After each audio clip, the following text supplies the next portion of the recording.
Who's going to be the heavyweight to beat? Who's going to sneak up on everybody?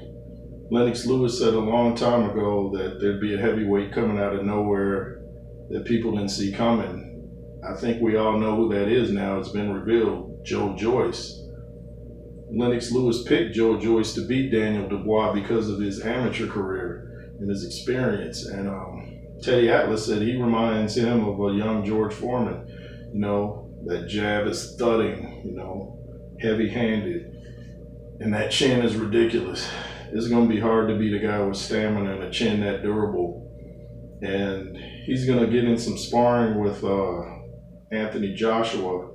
And man, can you imagine that fight if they ever meet up in the pros? Man, can you imagine Daniel Dubois going against Deontay Wilder, seeing how his chin will stand up to that right of Deontay? It's going to be hard to beat this guy. For Dillian White, Dillian White's a great fighter, not the best chin in the world. Povetkin, great fighter, not the best chin in the world. Andrew Ruiz, pretty good chin.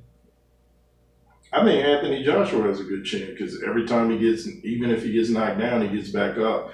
Some people would say that's a bad chin, but no, I think it's a weak chin when you get knocked down and stay down. He gets up. So to me, that's a sign of a good chin. It's a good sign of a good heart. But Joe Joyce, man, he's a tough guy, and he doesn't bruise or cut very easily. I was listening to an interview with his mother, and his mother said he was a rugby player, so that explains his toughness. Rugby players are extremely tough, and you come from that background, and then you have an amateur background on top of that in boxing. Wow. And I had heard people say Dubois had made a disparaging remark about Joe Joyce's mom, so I didn't quite know. So I went back and watched the old press conference, and I think he apologized for it later. Even his mom said he was just in fight mode.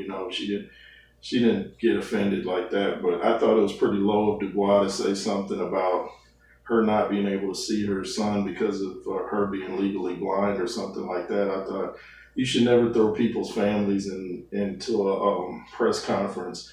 See, when Ali and them used to go at it, they kept it classy. They knew what was off limits, what to talk about and what not to talk about it. Fighters today just kind of hit below the belt. And people were saying, isn't it kind of ironic that Dubois was talking about Joyce's mother, and then he ends up getting his eye swollen and his orbital bone broken, allegedly. I don't know if that's true. I'm waiting to see if there's any x-rays that go out. But you should keep people's families out of it, show some class. It's okay to go back and forth, but keep it, about the sport. Don't hit below the belt. You shouldn't hit below the belt in the ring or outside of the ring. Keep it classy. It's a sport. It's not no street fight. So anyway, I think Joe Joyce, the juggernaut, is going to be very difficult to beat. And I did a video a long time ago talking about this guy looks terrible. He's slow, this and that. But, no offense to him, he's a great fighter. And his mom said, he even said when he went back and watched his amateur fight against Usyk, he even said he cringes when he watches that because he was such a novice. And yet Usyk just barely got by. Usyk didn't dominate him in that fight when they were amateurs.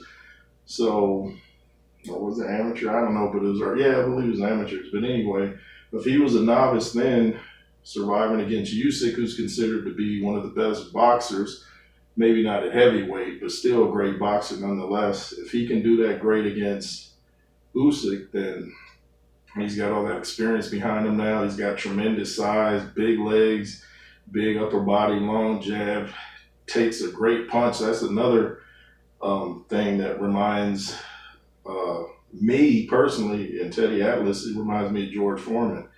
George Foreman took a great punch, especially when he came back. He didn't even get knocked down when he made his return to the ring. Got knocked down in his earlier career, but not in his return to the ring. So I think Joe Joyce is the man to beat. I'm going to have to go back and watch some of his highlights, and he's getting better and better. So respect the man, Joe Joyce, the juggernaut.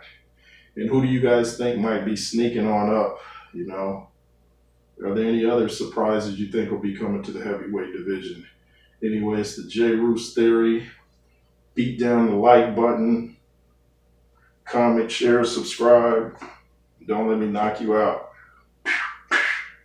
Be fearless.